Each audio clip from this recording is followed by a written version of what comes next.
Okay, so hello everyone. Um, it's the middle of the night. I just woke up. Um, well, yeah, I got about 7 hours of sleep, but I went to bed a little too early after work. But it's still quiet hours, and it's the middle of the night, and it's pretty quiet, so I thought I would record a video. I also, um, welcome back, and if you're new here and you would like to hear more from me, please consider subscribing. Yeah, that's all for my little intro. If you watched my last video, I talked about how I was going to a birthday party and going to like a really packed, sweaty rave, and the rave sucked. It was horrible. You couldn't see like 2 feet in front of you. There was like thick, dense fog from a fog machine, and the fog was so thick and like it burned your throat. It felt like I had eaten a pack of incense. Yeah, it was bad, and the music was horrible. It was like non-stop, like doom, like non-stop. Yeah, but I thought I would film a video today. I've been loving filming. I actually just got a mic cover.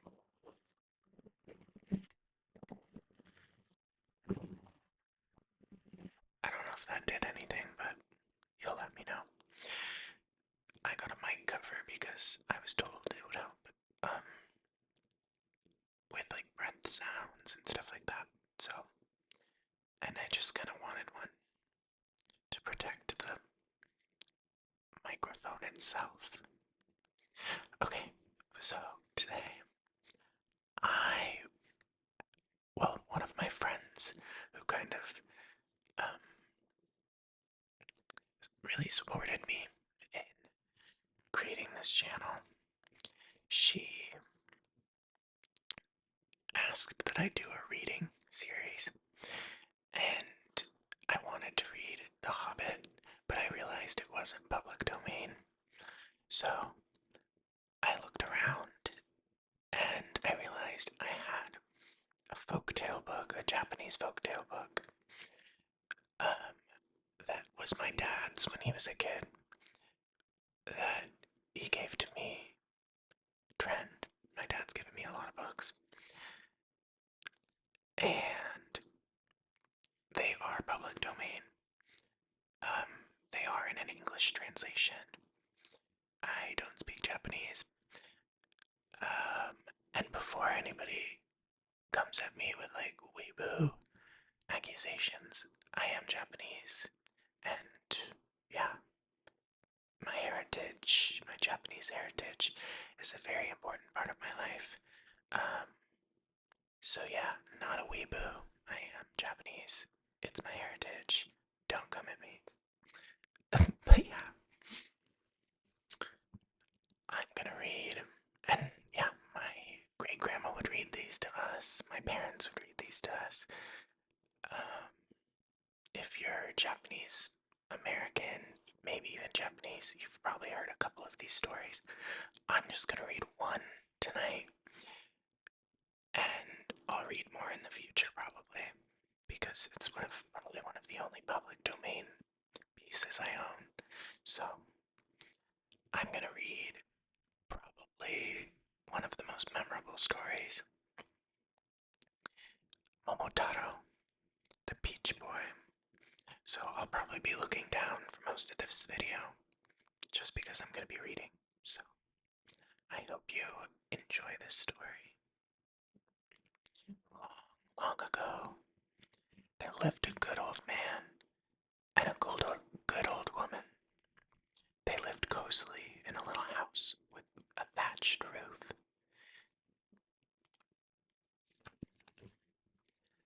This house stood at the foot of a pleasant green mountain, and near it a clean rippling stream wound its way. The two old together. They longed for a child, and this was their one great wish. One day, the old man Ojisan went up to the hills to cut wood, and the old woman Obasan took her washing down to the stream.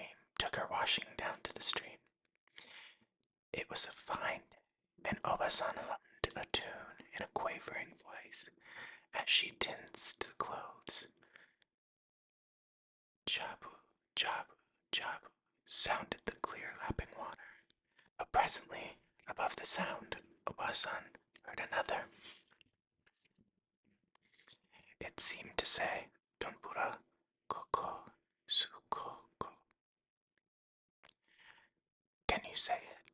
Japanese children like to repeat it, even though the words have no meaning.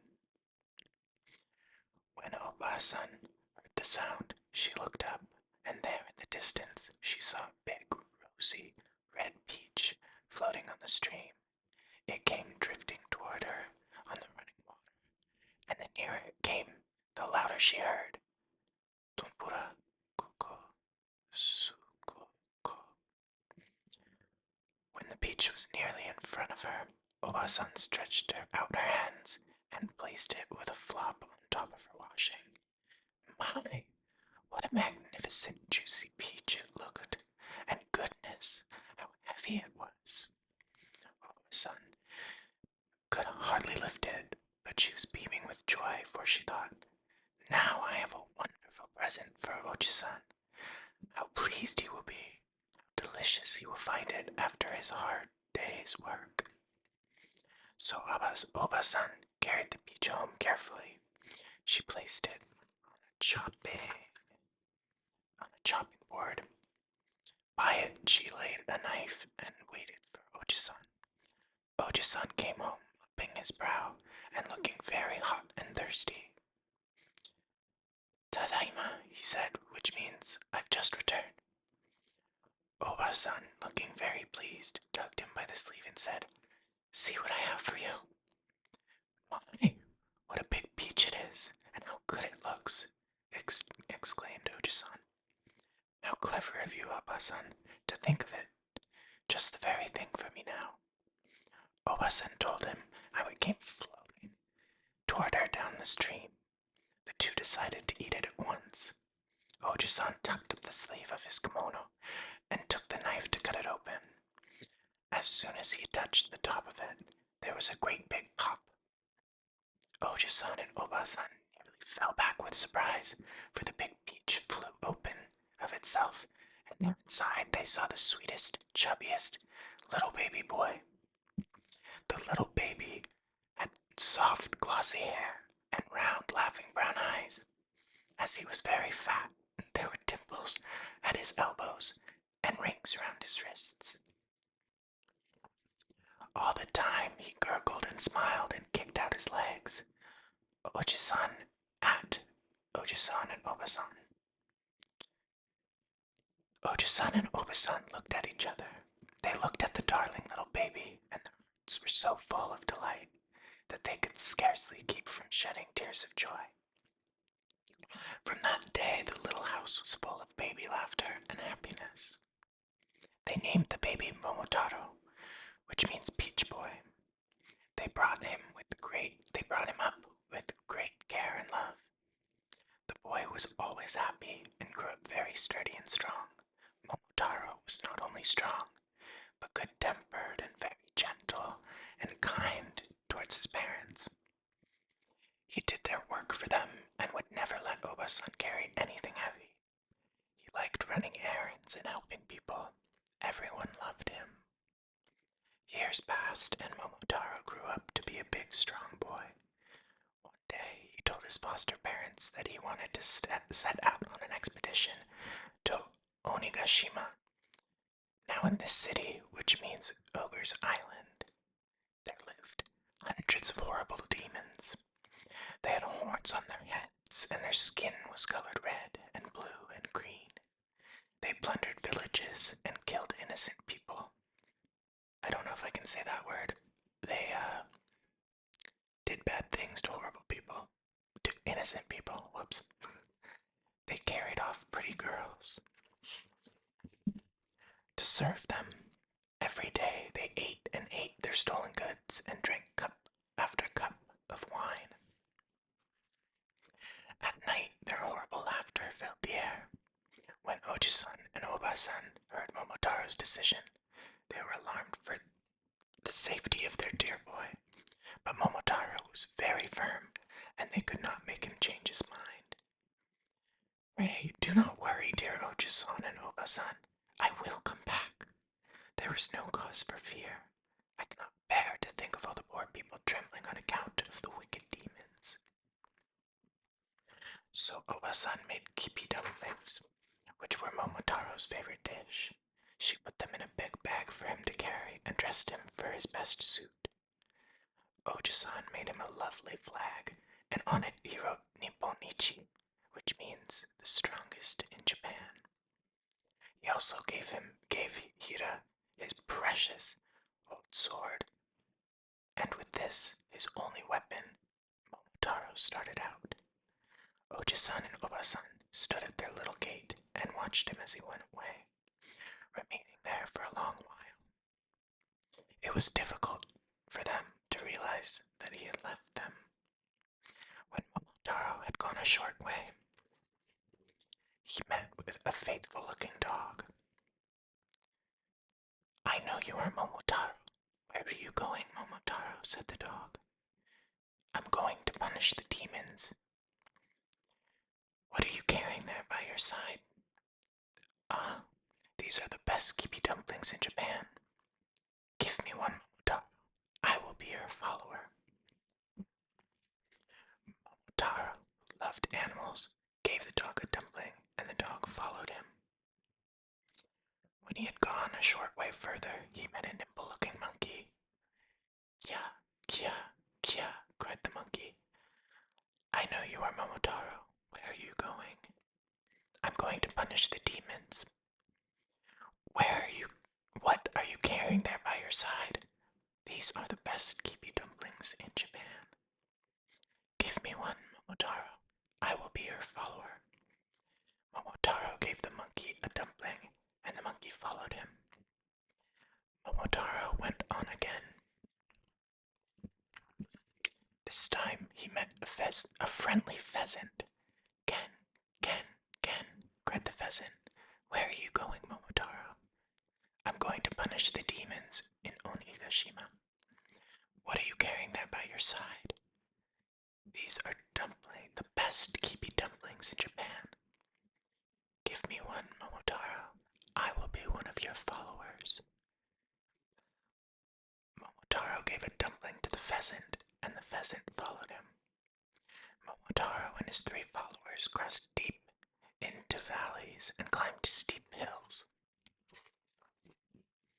At last they came to the sea, and far in the distance they saw the rugged outline of the ogre's island. Now the demons were enjoying themselves in their wicked ways. Many were drinking wine, some were sharpening their swords, some were planning plunder. Momotaro prepared to row over in a boat and told the clever pheasant to fly across and tell the demons he had come. So the pheasant had saluted his master, spread out his wings, and was soon a speck in the sky. Presently the pheasant returned. "Master, master, they say they are ready, but they do not know who you are. Be quick, master." At once Momotaro stepped into his boat. The dog and the monkey took turns rowing, and in a short time they had landed. The pheasant, swooping down, pecked at the guard. The nimble monkey climbed over the wall and opened the big iron gates, and Momotaro and the dog rushed in. Red and blue and green demons gave hideous growls, and with great noise they rushed out to fight Momotaro. Now the dog darted in and out of their legs and bit as many as he could. The monkey jumped high and low and scratched all over. The pheasant pecked their heads from above.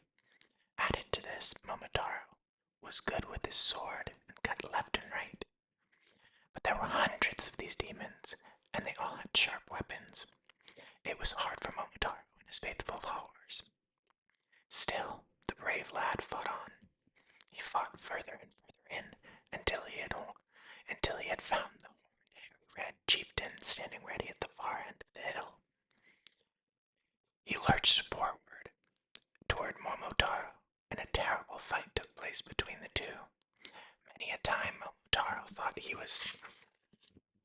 done for.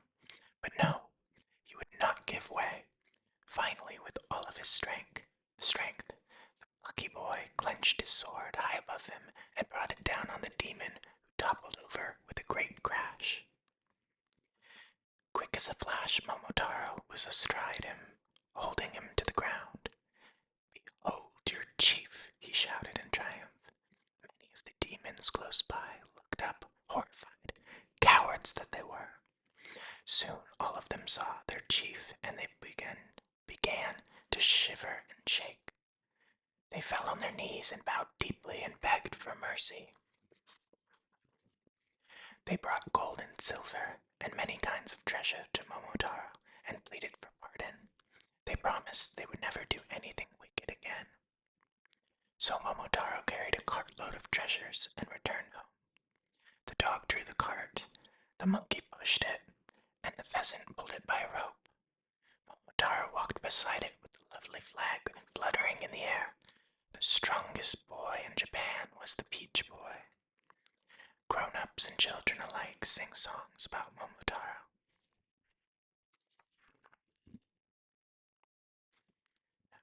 I used to, and that's the story. I used to know the songs, but I don't remember them.